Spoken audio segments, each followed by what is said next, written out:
Diameter of the Bomb by Yehuda Amichai explores the far-reaching emotional and psychological impacts of violence and war.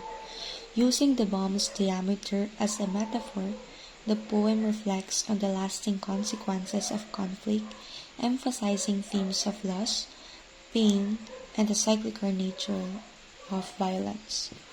From a moral philosophical perspective, the diameter of the bomb explores the ethical implications of violence and its dehumanizing effects.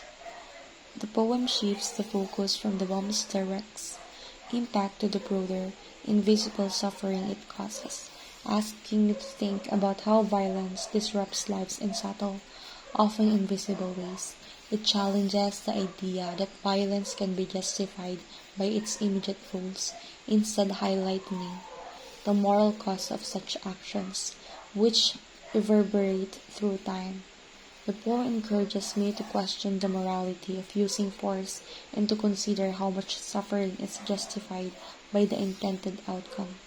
In this light, the poem seems to criticize the idea that violent solutions can ever truly resolve conflicts, pushing me to think about how I can contribute to creating a world where understanding and compassion replace the destructive cycle of violence.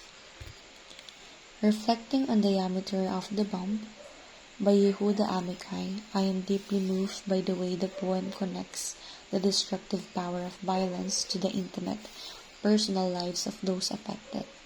The bomb's physical impact is measured by its diameter, but Amichai contrasts this with the emotional and psychological ripples it creates, which seem infinite. This makes me think about the far-reaching consequences of violence, not just in terms of physical damage, but in how it scars individuals and societies. The poem brings me to reflect on how our actions, whether violent or peaceful, touch others in ways we may not fully understand. It reminds me that in times of conflict, the real damage often goes beyond what we can see, affecting hearts and minds in ways that endure long often. The immediate effects are over.